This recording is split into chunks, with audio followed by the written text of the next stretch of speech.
valued customer, thank you for choosing Prison City Garage. This video is your vehicle inspection, diagnosis, and recommendations. Let's roll. So we have this Veloster come in. It has a P0017 code, crank position, camshaft position correlation, and then a slow response and a too rich.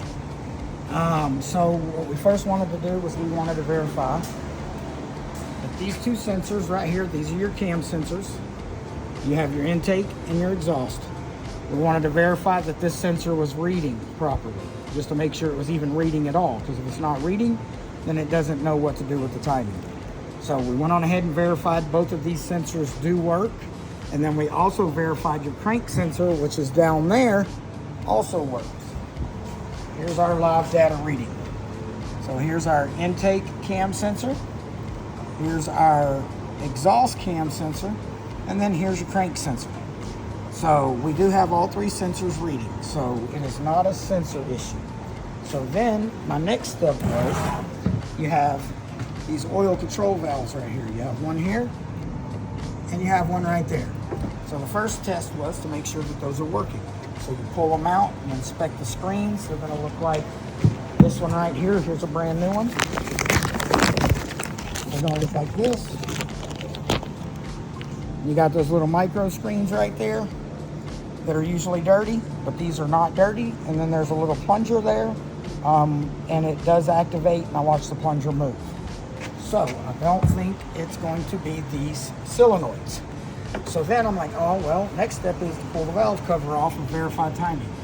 So when I pull the valve cover off, I've got this sloppy chain here.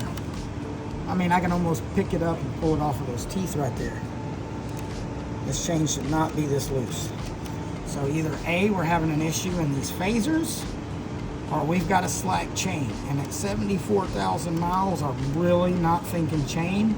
I'm leaning more towards an issue in these phasers, because these can advance and retard back and forth. It's a very common problem with this exhaust phaser. There's a pin in between the two, and those usually shear off or they walk in. It's a very common issue with these cars, but I don't know till I tear into it.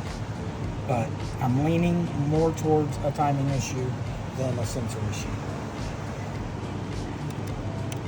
Let's go. Let's watch it on here and see if we can put it on live data.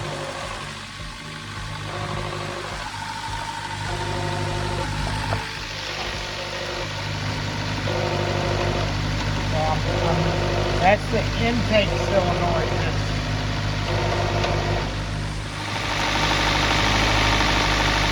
I think we're going to find a broken phaser cam key or something under the valve cover.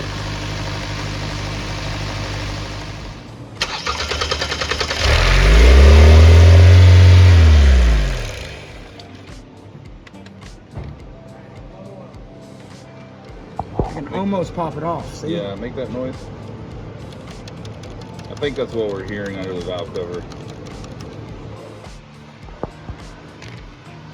Tore the timing down, had the timing chain set up, had all the marks lined up.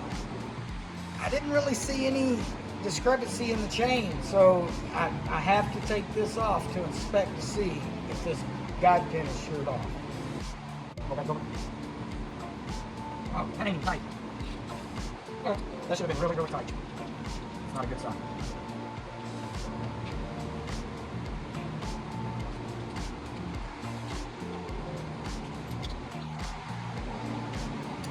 Oh, look at that. It didn't shear, it walked in. Is the guide pin? It's not there. Right. No, it walked in.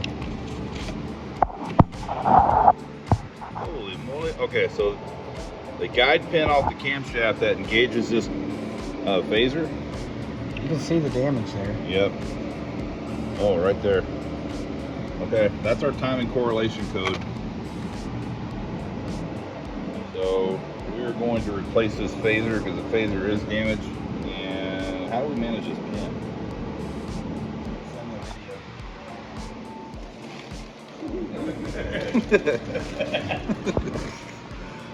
All right, so this pin was broke off in this hole. What we ended up doing is welding this plate to the pin, and we're able to walk it out. So this is going to be the replacement phaser with the broken pin. That's the pin that broke off. And it broke off flush with this cam. All right, going back together with it now. This is what it should look like, and this is the new phaser.